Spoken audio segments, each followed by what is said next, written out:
Licence বয়কে বলা হয় তুমি এই ঐশ্বরিয়া রায়ের সঙ্গে থাকো 4-5 রাত। কেউ থাকবে ডেড বডির সঙ্গে? ও বাবা, থাকবে গো? থাকবে না। কেন?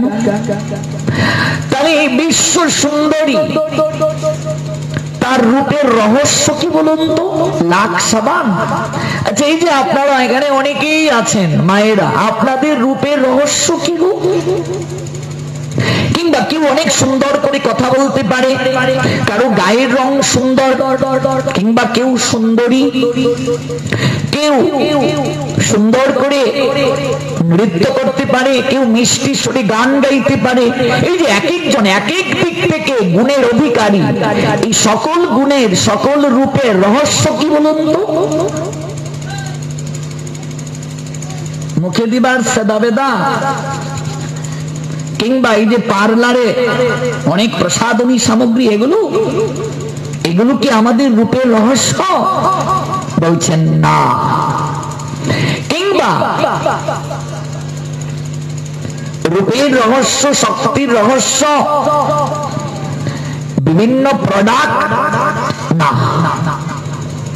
আমাদের রূপের রহস্য হচ্ছে আত্মা। আত্মা ভেতরে আছে বলেই আপনি সুন্দরী, আপনি সুন্দর, আপনি হাঁটতে পারছেন, চলতে পারছেন, দাঁড়িয়ে আছেন, কথা বলতে পারছেন। আত্মা যদি ভিতর থেকে চলে যায়, সঙ্গে সঙ্গে আপনার শরীর পচে দুর্গন্ধ বের হবে। এবার যদি ফগও মারতে শুরু করেন, দেখি দুর্গন্ধ যাবে? যত পারফিউম মারতে শুরু করেন, দুর্গন্ধ যাবে? যাবে না। আমি একেবারে উদাহরণ দিয়ে বোঝানোর চেষ্টা করছি। যদি একের পর এক সংস্কৃত বলতে শুরু করি, অনেকে আমরা বুঝবো না।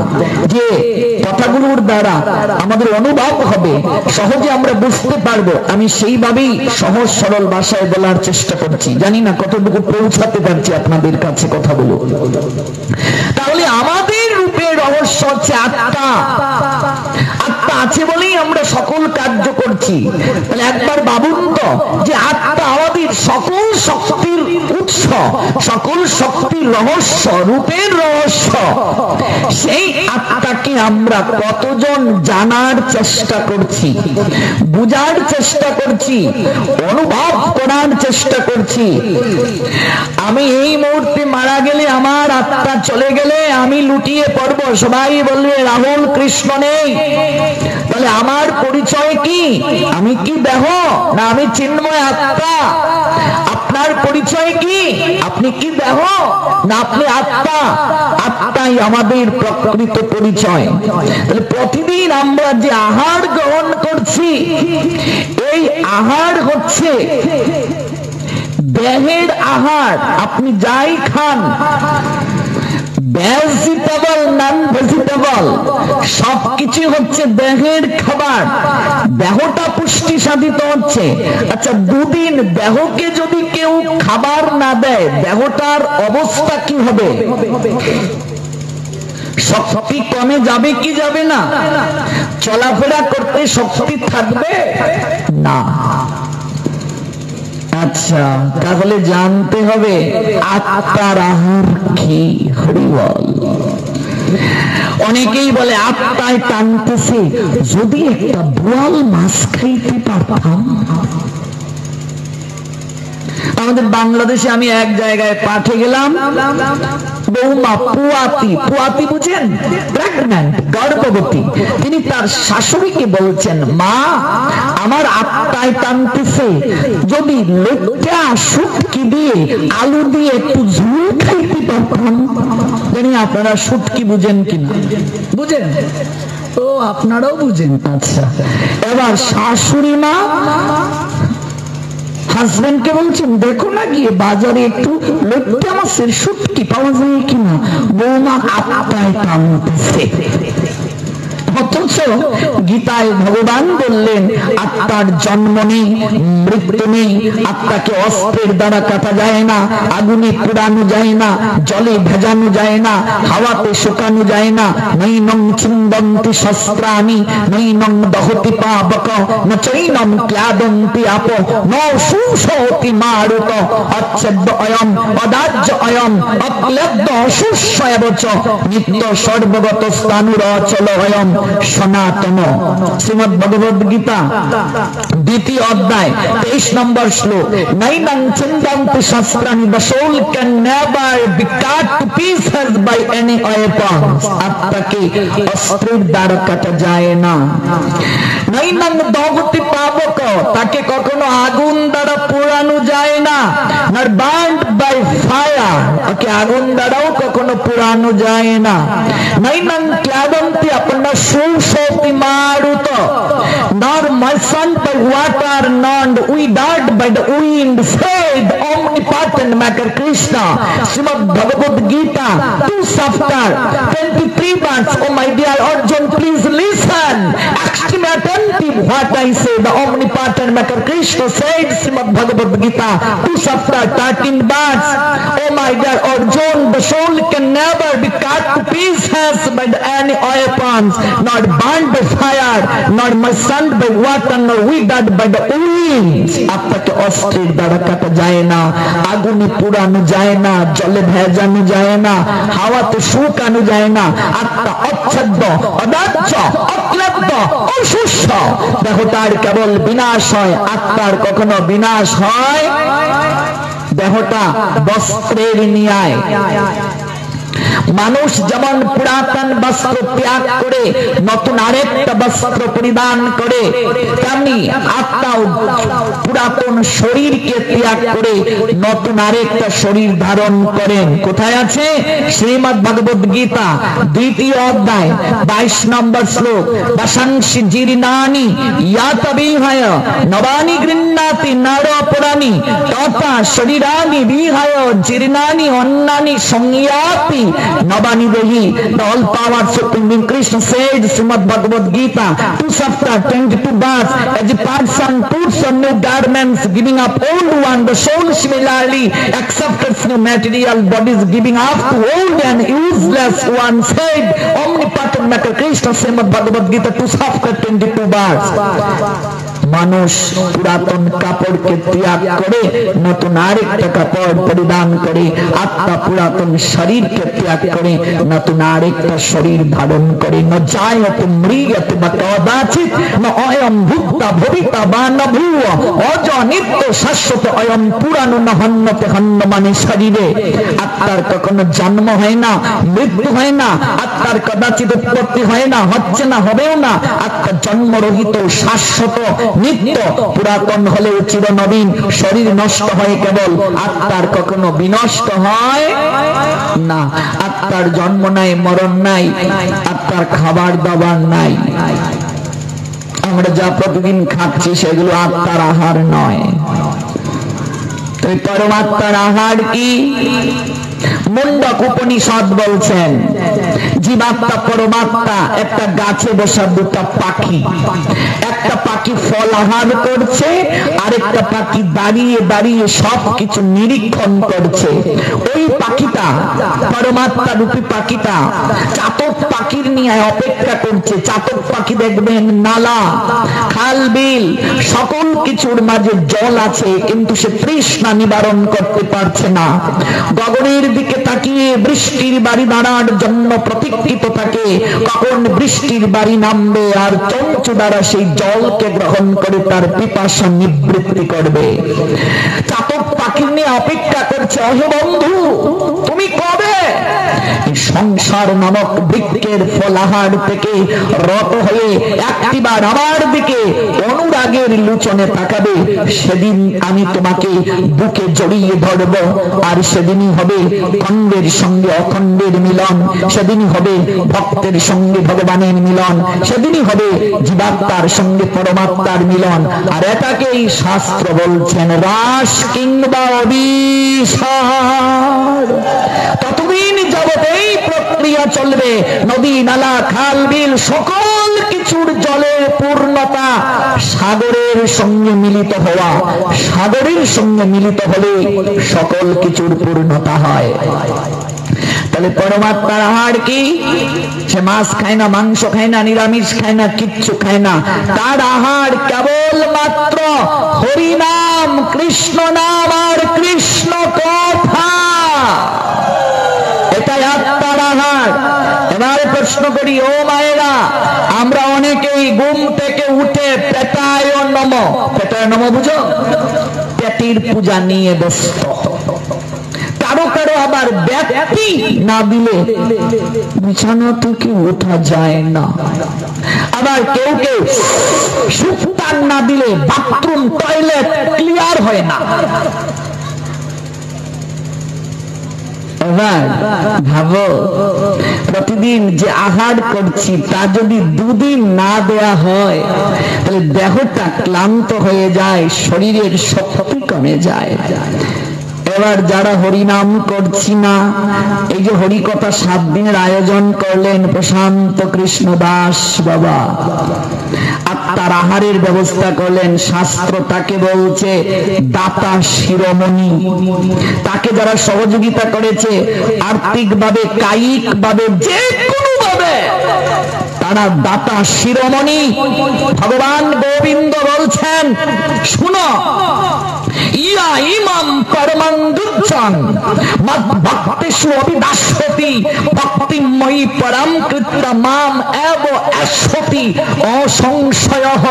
শ্রীমদ্ ভগবদ গীতা 8ম অধ্যায় 68 নম্বর শ্লোক। শুনো অর্জুন, যে ব্যক্তি আমার পরম প্রেমময় রহস্যে আবৃত এই কথা জগতের বুকে আমার ভক্তদের কাছে প্রচার করে, সেই ব্যক্তি আমাকে অবশ্যই অবশ্যই অতি অবশ্যই প্রাপ্ত হবে, তাতে কোনো সন্দেহ নাই।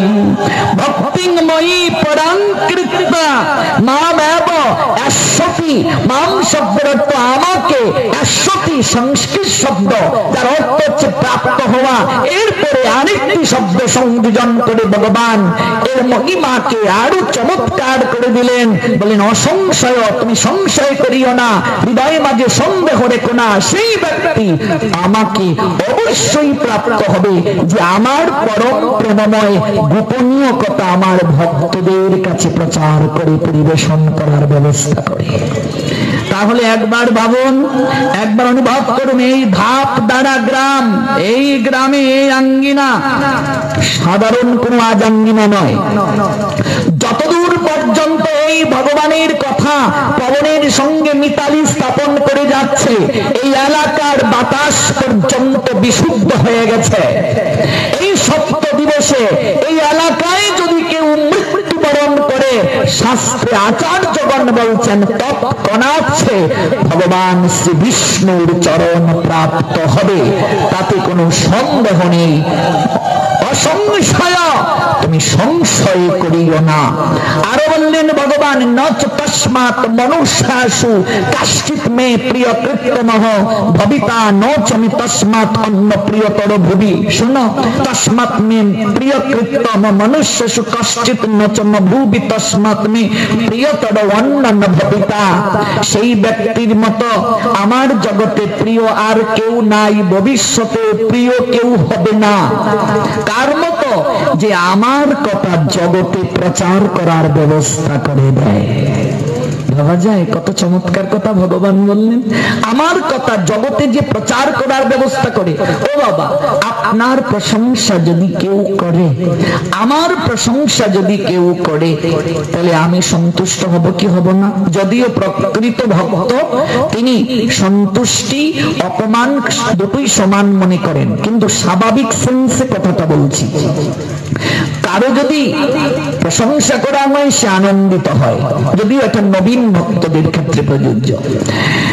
কিন্তু ভগবানের প্রশংসা, কৃতজ্ঞতা জ্ঞাপন আমাদের কি উচিত নয়? যিনি আমাদের এত কিছু প্রদান করলেন, লাইট জ্বলছে বিল দিতে হয় প্রতি মাসে, ফ্যান চলছে প্রতি মাসে বিল দিতে হয়। যদি একদিন সূর্যদেব এসে আমাদেরকে বলেন আমার বিল পরিশোধ করো, কি বলবো গো?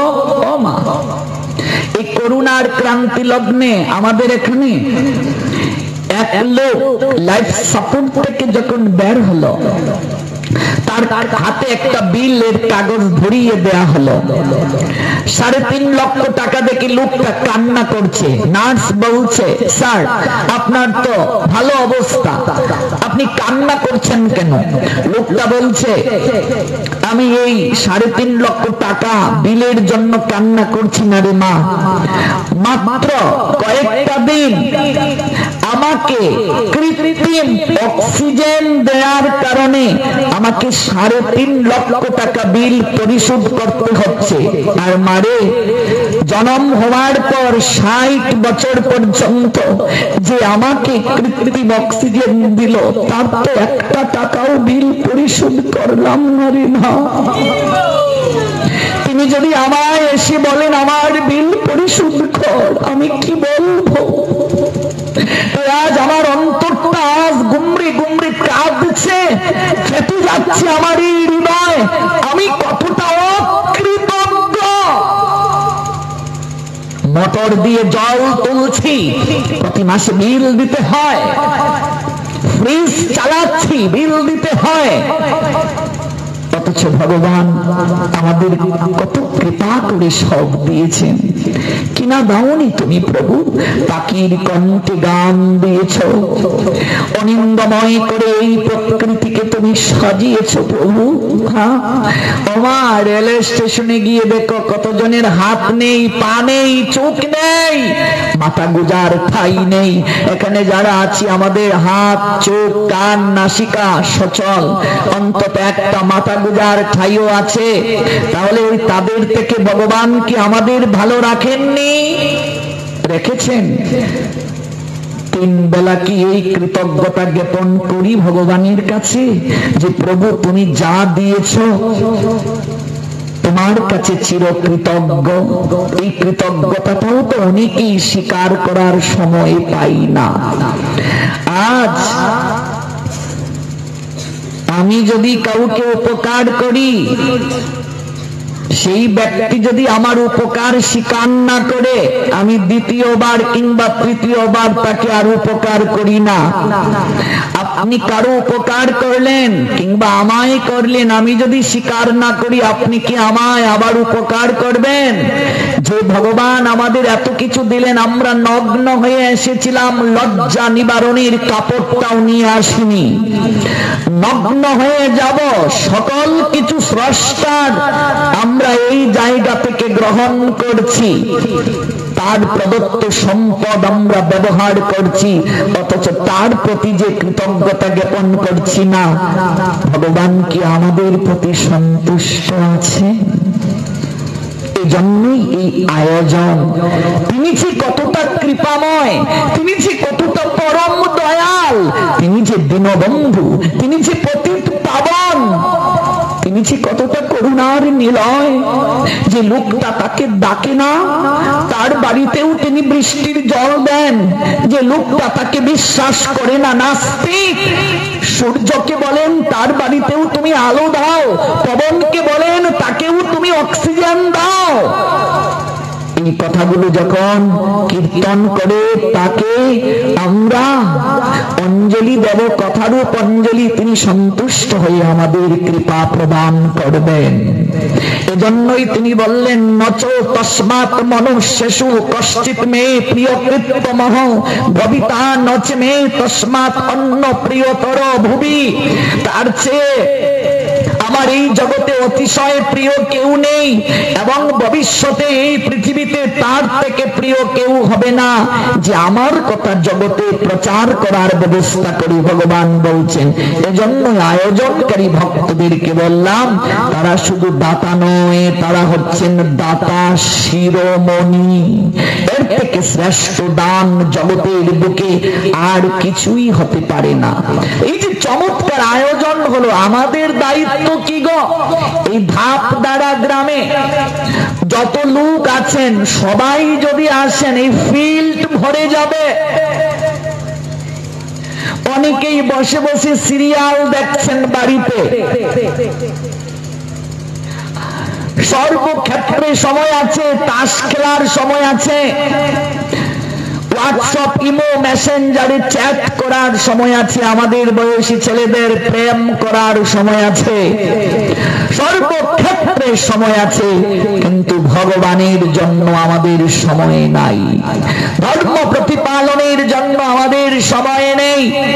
একটু গিয়ে যে 30টা মিনিট বসবো, আসন করে বসে শ্রবণ করব, আমাদের চঞ্চল মন যদিও আসি এদিক ওদিক ছোটাছুটি করি, দাঁড়িয়ে থাকি, দৌড়াদৌড়ি করি, বসি না। আজ শরীরে শক্তি আছে, একটু আসন করে বসতে চাই না। এমন একদিন সময় আসবে গো মা, মন চাইলেও আর বসতে পারবো না, না হবে না সেই দিন।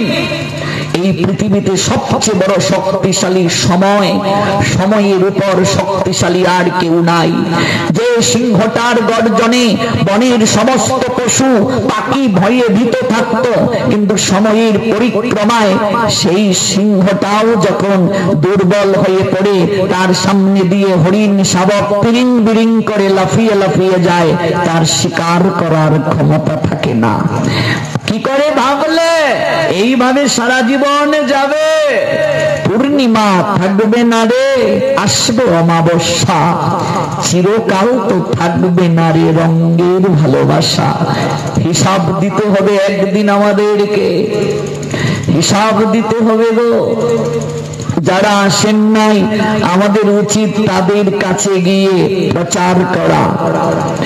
কেউ যদি ভগবানের কথা প্রচার করে, কি বললেন ভগবান, তার থেকে প্রিয় আমার আর কেউ নেই, ভবিষ্যতেও হবে না, সে আমাকেই প্রাপ্ত হবে, কোনো সংশয় করিও না। যারা আসেননি তাদের কাছে আমাদের বলতে হবে যে আমরা তো কতভাবে সময় অতিক্রম করি, চলো না 2 ঘন্টা সময়, 7:30 থেকে 9:30, 7টাতেই যাই, গুরু বন্দনা, বৈষ্ণব বন্দনা, গৌর চন্দ্রিকা শ্রবণ করে 10টার ভিতরে বাড়ি চলে আসবো। এই যে অনুভব, একটু আত্মার আহার গ্রহণ করে আসি। প্রতিদিন তো দেহের আহার হয়, কিন্তু দেহটা যার মাধ্যমে পরিচালিত আত্মা, আত্মায় মাছ মাংস নিরামিষ কিচ্ছু খায় না, তার আহার হরিনাম, কৃষ্ণ নাম। একটা গল্প বলি, গল্পের মাধ্যমে সহজে মনে থাকবে। মনে করুন আপনাদের এই গ্রামে, অর্থাৎ ধাপধারা গ্রামে এক দাদা বিয়ে করেছেন। বিয়ে করার পর বউ দিদি দাদাকে বলছেন, ওগো চলো না, কলকাতায় একটা বাণিজ্য মেলা হচ্ছে, একটু ঘুরে আসি। বিবাহের পর তুমি তো আমায় নিয়ে কোথাও যাওনি।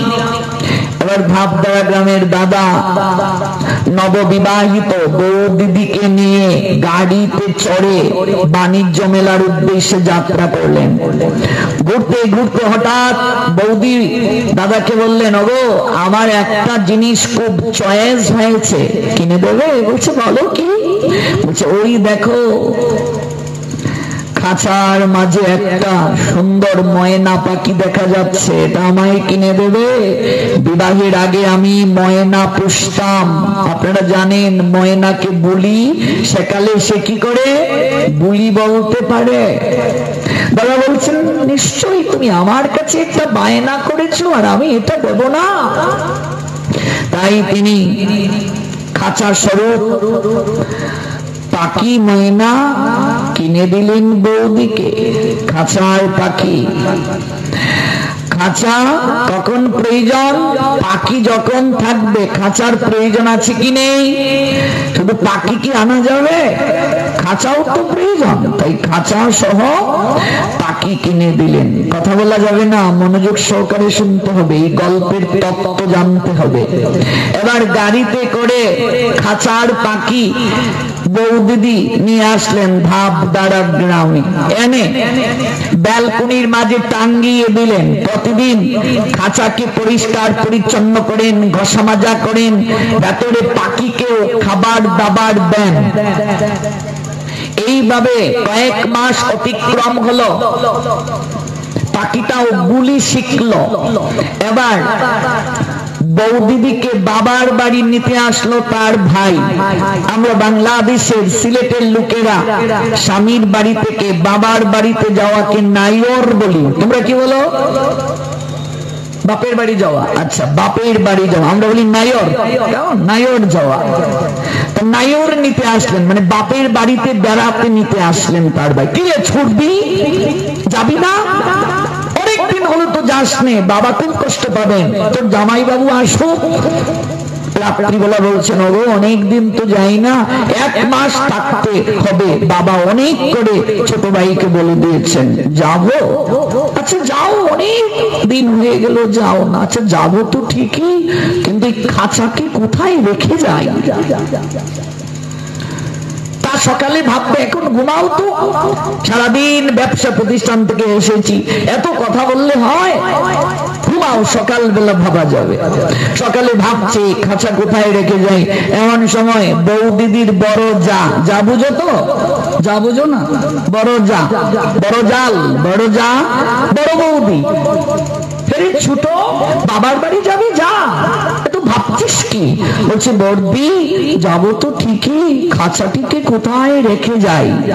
এদিকে ভাব দ্বারার বড় বৌদি একটু বুদ্ধি কম, সরল, বোকা। আপনারা আবার ভাববেন না যে বড় বৌদিকে আমি বোকা বলছি, এটা গল্পের বড় বৌদি, তার একটু বুদ্ধি শুদ্ধি কম। আমরা বলি ব্যাককল, ব্যাককল, সরল টাইপের।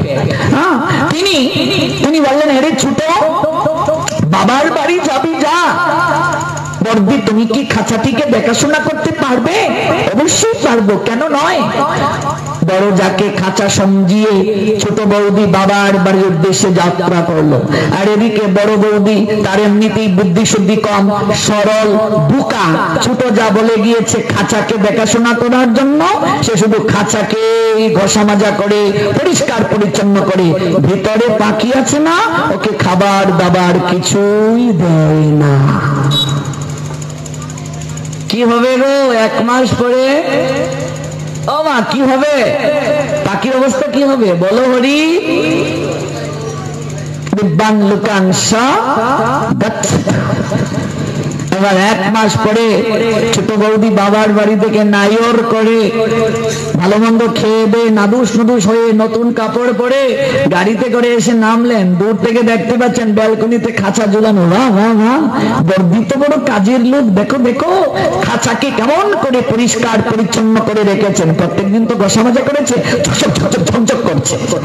ভিতরে এসে দেখে খাঁচার ভিতর পাখি নেই। ও বড়দি, কিরে ছোট এসে চিৎকার চেঁচামেচি শুরু করলি, আমার খাঁচার ভিতর পাখি কই?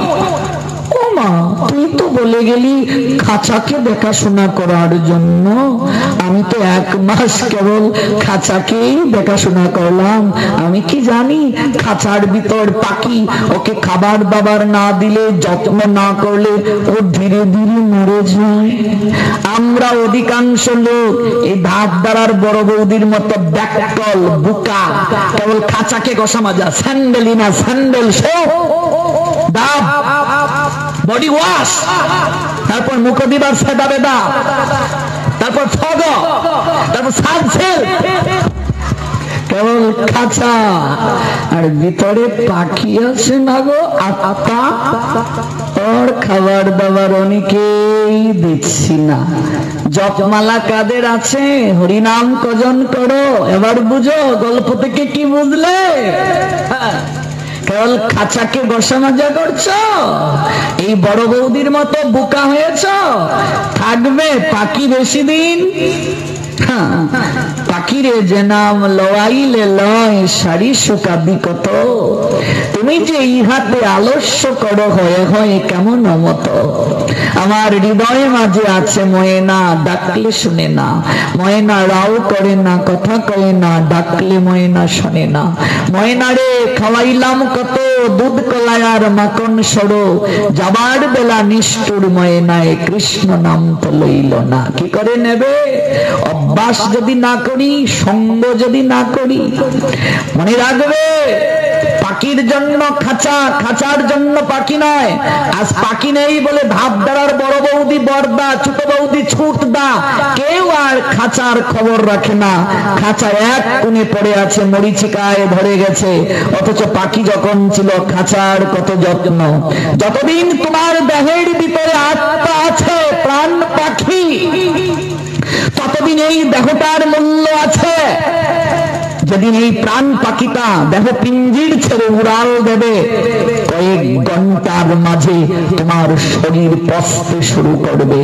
ধাউ ধাউ করে শ্মশানে তোমার দেহটা পুড়বে, সকল অহংকার ছাই হয়ে যাবে। এই তত্ত্ব যত শীঘ্র করে মানুষ বুঝতে পারবে, ততই তার মঙ্গল, ততই তার অনুভব। এই আত্মার আহারের ব্যবস্থা করা হলো 7 দিন ব্যাপী হরি নাম, হরি কথা, কৃষ্ণ নাম, কৃষ্ণ কথা। আমরা যারা আমাদের আত্মাকে উপবাসী রাখছি, আমাদের জন্য এই আহার, এই জায়গা থেকে শিক্ষা নিয়ে আমরা ফিরব। কাজেই কখনো আমরা এই 7 দিনের মাঝে একদিনও মিস করব না, তাহলে অমৃতের ভাণ্ড পেয়ে গ্রহণ করতে পারলাম না। পরীক্ষিত মহারাজকে যখন শুকদেব গোস্বামী পাদ কৃষ্ণ কথামৃত আস্বাদন করার জন্য মনস্থ করলেন, স্বর্গ থেকে তখন দেবতারা অমৃতের ভাণ্ড নিয়ে আসলেন। এসে অনুনয় করে বলছেন, হে মহাত্মন, আমরা পরীক্ষিতের জন্য অমৃতের ভাণ্ড নিয়ে এসেছি, আপনি সেই অমৃত পরীক্ষিতকে খাইয়ে দিন, তার বিনিময়ে কৃষ্ণ কথামৃত আমাদের পান করিয়ে দিন। শুকদেব গোস্বামী পাদ বললেন, হে দেবগণ, তোমরা কোন অমৃতের সঙ্গে কোন অমৃতের তুলনা করছো? তোমরা যে অমৃত আস্বাদন করেছো, এই অমৃত তো তোমাদেরকে চির বিজয়ী করতে পারে নাই, কারণ তোমাদেরও একদিন মৃত্যু আছে। গীতায় ভগবান বললেন, 8ম অধ্যায় অক্ষর ব্রহ্মযোগ 16 নম্বর শ্লোক, আব্রহ্ম ভুবনাৎ লোকা পুনঃ আবর্তিন অর্জুন মাম উপেক্ষিত কন্তেয় পুনর্জন্ম ন বিদ্যতে। এই লোক থেকে ব্রহ্মলোক পর্যন্ত তুমি যত লোকে যাও না কেন, সকল লোক থেকে তোমাকে একদিন ফিরে আসতে হবে।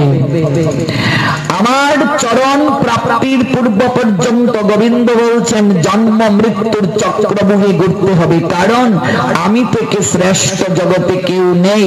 I am the source of all spiritual and material worlds. Everything emanates from me, the intelligent person, the meritorious person, perfectly know the end gets in my devotional service and worship me with all their heart, said omnipotent Maker Krishna. Srimad Bhagavad Gita 10 chapter 8 verse, Vibhuti yoga aham sarvasya prabhava matta sarvam pravartate iti matta bhajante mam buddha bhav samannita. পরমেশ্বর ভগবান বলছেন, অর্জুন, আমি জড় চেতন জগতের সকল কিছুর উৎস, আমার থেকে সকল কিছুর সৃষ্টি হয়েছে। এভরিথিং এমানেটস ফ্রম মি, অর্থাৎ আমার থেকে সকল কিছুর সৃষ্টি হয়েছে। জগতে যারা বুদ্ধিমান বিচক্ষণ